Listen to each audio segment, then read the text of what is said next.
भगवान राम का जीवन मर्यादा, धर्म और आदर्श का प्रतीक था। जब उन्होंने अयोध्या का राज्य संभाला, तो उनके न्यायप्रिय शासन को राम राज्य कहा गया, जहां हर प्राणी सुखी था। परंतु समय का चक्र अटल है और भगवान राम के भी पृथ्वी पर समय की सीमा तय थी। जब राम का कार्य पूरा हो गया, तब काल, मृत्यु का देवता, एक ब्राह्मण का वेश धारण कर अयोध्या आए। उन्होंने द्वारपालों से कहा कि वह राम से एकांत में बात करना चाहते हैं।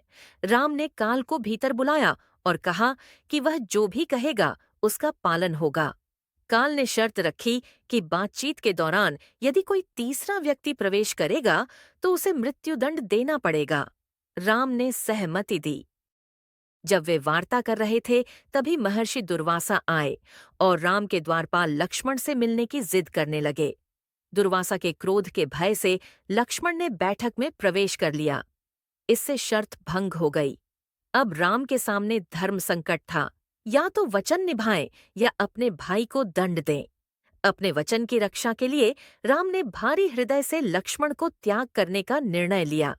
लक्ष्मण ने सरयू नदी में प्रवेश कर देह त्याग दी। इस घटना के बाद राम ने राज्य अपने पुत्रों को सौंपने का निश्चय किया। उन्होंने अयोध्यावासियों और अपने भाइयों को विदा किया और स्वयं भी सरयू नदी की ओर बढ़ चले। वहां पहुंचकर राम ने अपने दिव्य स्वरूप का स्मरण किया।